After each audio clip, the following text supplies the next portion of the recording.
it was college, it was fun. We were partying, we were drinking, we were on drugs, we were doing all this stuff. And Adderall was just like a part of it all.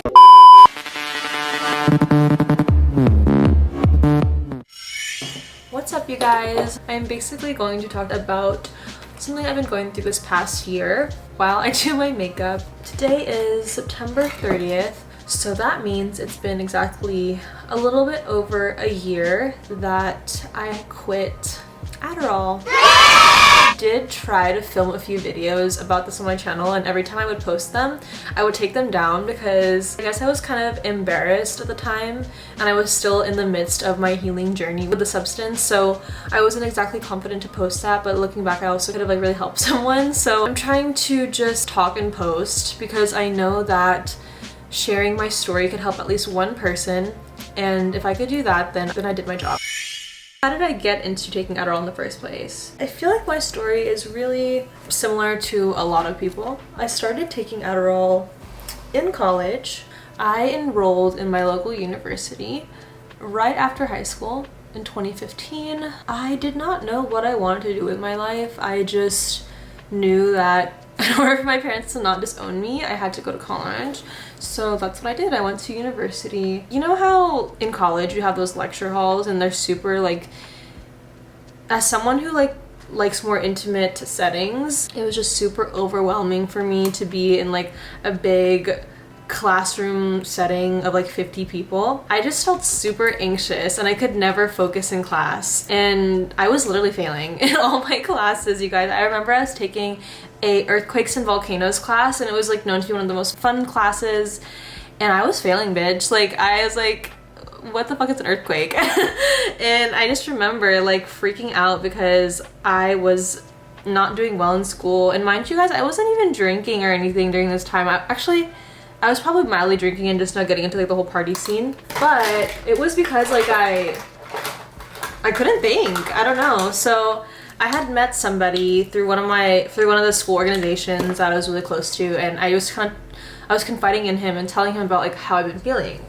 and he could relate 100%, and we were very similar as far as like our personalities and stuff like that. He's like, I take Adderall and I'll give you this for free because I think it would really help you. So anyway, it was like the midterm or final of my earthquake and volcanoes class, and I remember studying prior, like the night or whatever, the week before. It was Vyvanse. So for those of you who don't know, Adderall and Vyvanse are kind of like the same thing, except Vyvanse is its own brand, I want to say.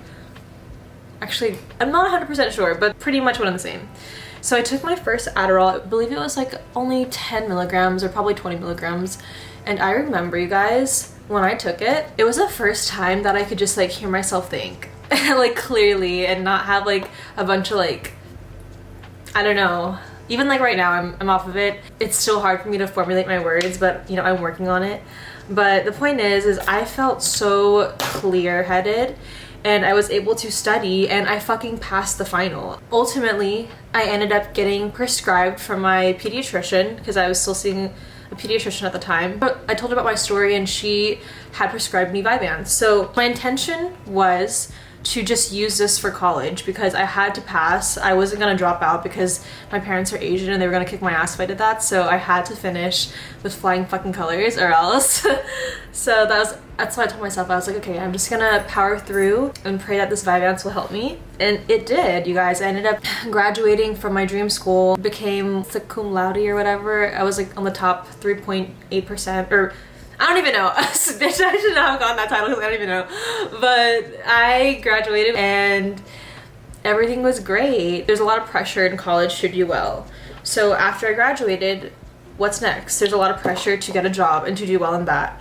And since I've already been so accustomed and I created my whole lifestyle in this state of mind, I had to continue taking it because in order for me to get a job and to maintain the job, at least this is the thinking that I had at the time. I created this belief that I was my best self on Adderall, and I believed this through and through for 6 years. For those of you who don't know, when you're on Adderall, you have different neurotransmitters in your brain, such as like serotonin and dopamine. I can't remember if it's serotonin or dopamine, but it's whatever neurotransmitter is responsible for giving you motivation.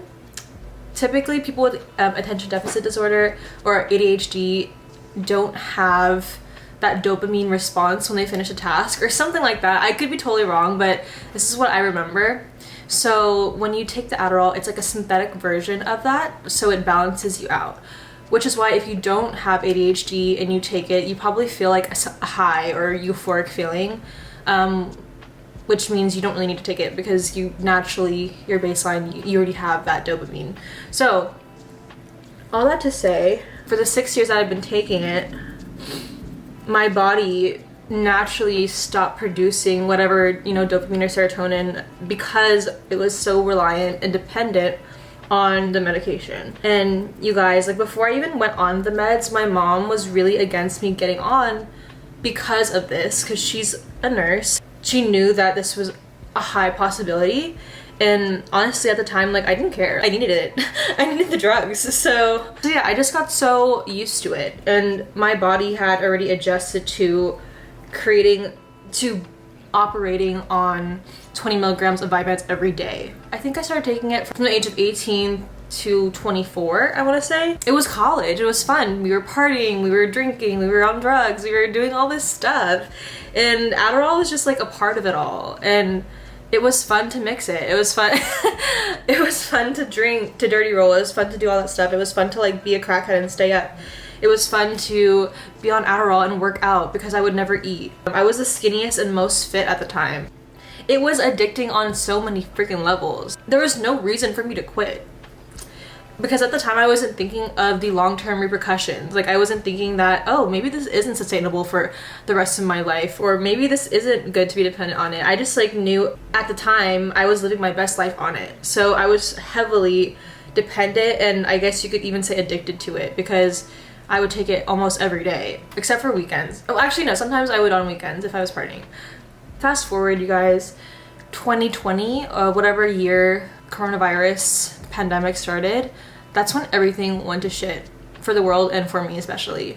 So, at the time, I was working for a music festival company in tech, complicated, but my whole job was I had a quota every month to maintain music festival and travel ticket sales. So, mind you, in the peak of the pandemic, that shit's hard. So I was not meeting my quota and I was getting shit for it. And I was taking more Adderall because I'm like, okay, I gotta think faster, be quicker, figure out a way to maneuver around the fact that no one wants to fucking travel or go to music festivals. But the company didn't care, they just wanted to make money. Fast forward, I ended up getting fired from that job because I couldn't deliver. And I was like, fuck, like I don't have money anymore. I don't have a job. I ended up moving back home to Dallas because at the time I was living in Los Angeles. Moved back home I had an apartment in Dallas at the time, but eventually ended up moving back in with my parents, which is where I'm at right now. I'm still living at my parents. But I pretty much lost most of the things that made my life fun. I lost it. Couldn't live in LA anymore, couldn't work for festivals anymore. And it was during COVID, so everyone's already fucking depressed. I just wasn't feeling it anymore. I wasn't feeling life, honestly. But I just knew, you guys, I feel like I've been it's so hard to do, how do you bitches do this? Do makeup and talk at the same time? There's some things that I can't control in my life right now, but there are a few things that I can. I had been taking Adderall for like a while now, and after a certain point, I want to say after the first 2-3 years, the happy fun effects, they start like becoming less, and then you start feeling more like a zombie, and you start feeling more numb, and the medicine doesn't hit the same as it used to from like the first time you would take it. So, I was just left with like these really weird side effects where I wouldn't sleep. It's like it was doing more harm than good. So I was like, okay, the main reason why I went on it in the first place was so that I could keep my job. And now that I don't have my job anymore, there's no reason for me to take this. So I made the decision to quit. I forgot what year it was, but I attempted to quit one time prior to that, and I didn't take Vyvanse for like 4-6 months, but then I got back on it, so I failed. But this time around I was like, okay, so I live at home with my parents, like I have nothing to lose, so I'm just gonna try it. Like this was the most transformative year of my life for sure. And not in like it's beautiful now, but it was like one of those things where it had to get super ugly before it got pretty, and that's what happened. A big reason why I didn't want to quit, I knew this also because this happened As I'd mentioned, when I tried to quit the first time, when I was off of it for 4 to 6 months, I gained weight. I gained like 20 pounds. And then I lost, I think, 10 pounds when I got back on Adderall, but I knew, I was like, okay, I'm probably gonna gain some weight. So when I tried again, like this last time around, I gained about almost like 40, 50 pounds, you guys. And that's currently where I'm at. I'm at my heaviest, and this is a whole nother journey that I'm embarking on, which probably another video for another day, but I've been doing my foundation for the past like 10 minutes. Okay, gained weight, you guys. Had to go through, I want to say, almost like all the stages of grief, because this was basically, I had a therapist to help me through this process, and she told me that my relationship with Adderall, this was going to be a healing journey, and this was essentially like going through a breakup, because I've been in a toxic relationship with a substance for the past 6 years.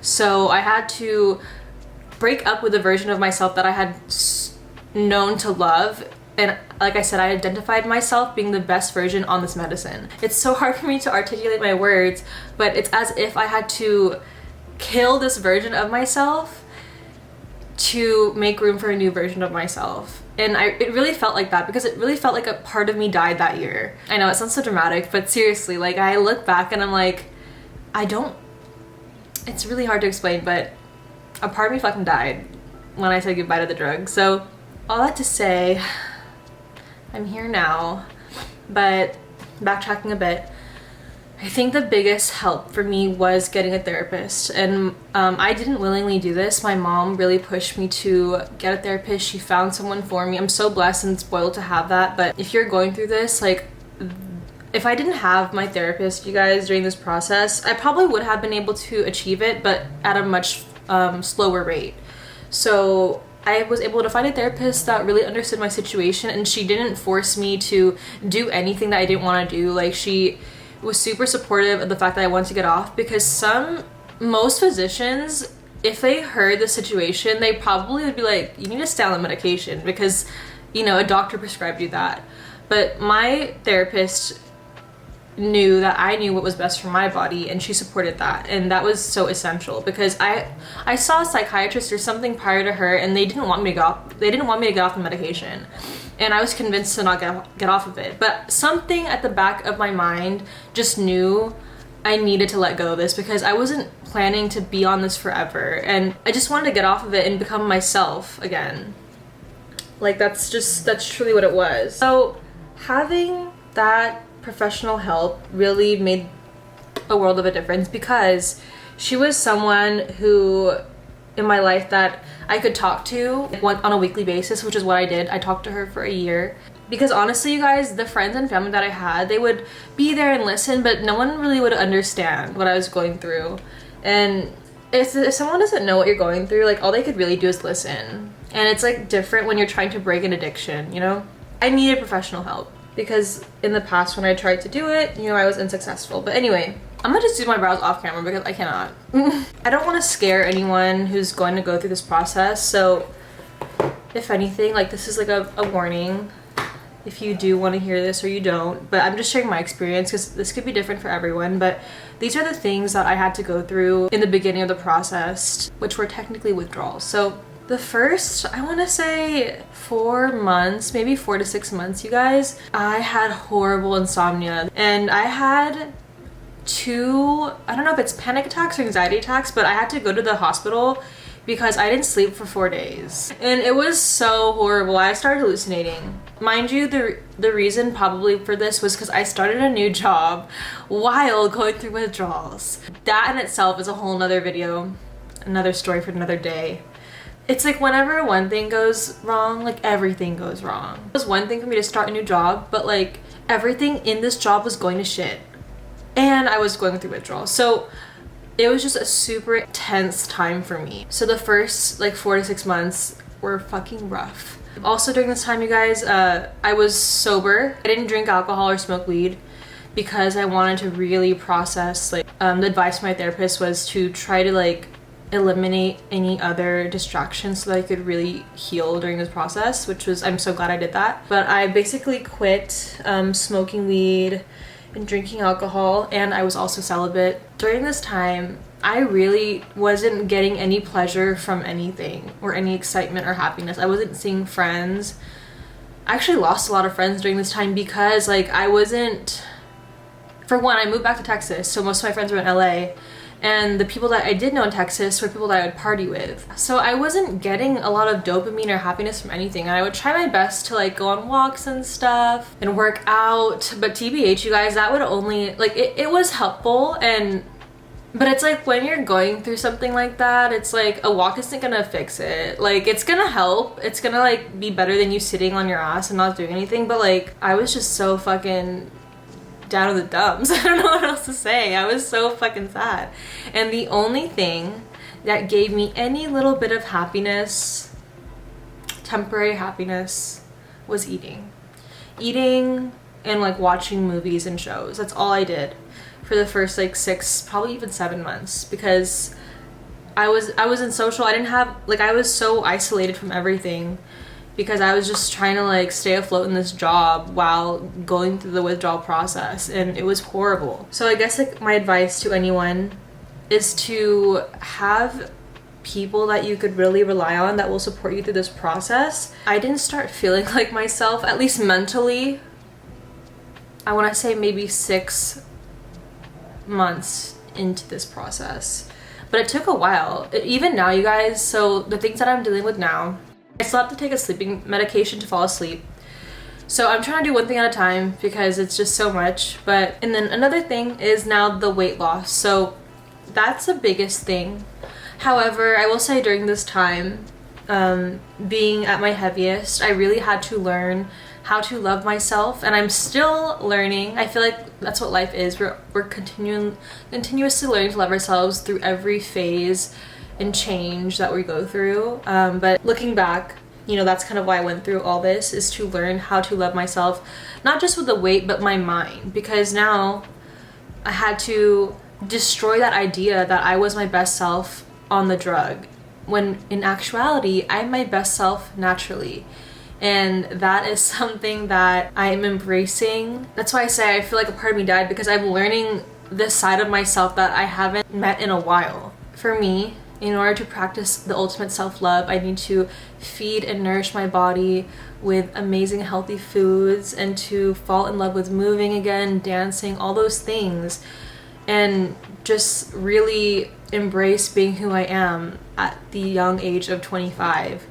Because it's easy to say you love yourself, but it's actions too. Like, even in like a romantic relationship, you know, you don't just listen to what someone says, you have to see how they treat you. So it's the same way that I'm treating this whole process. Yeah, I'm learning to love myself fully by doing all those amazing things. However, it's still such a journey, but I could officially say that I have no desire to ever get back on it. And that was the best decision that I could have made. Alright, you guys, so that was all for today's video. I hope you enjoyed me talking about that. Again, it's not easy to talk about stuff like that, but I trust that I could help at least one person with whatever you're going through, whether it is overcoming Adderall or just getting through life, because it's hard out here. I just hope I could help you guys feel a little less alone today. And if you like this type of content, please let me know, or request anything else you'd like to see from my channel. But thank you again so much. Goodbye and God bless.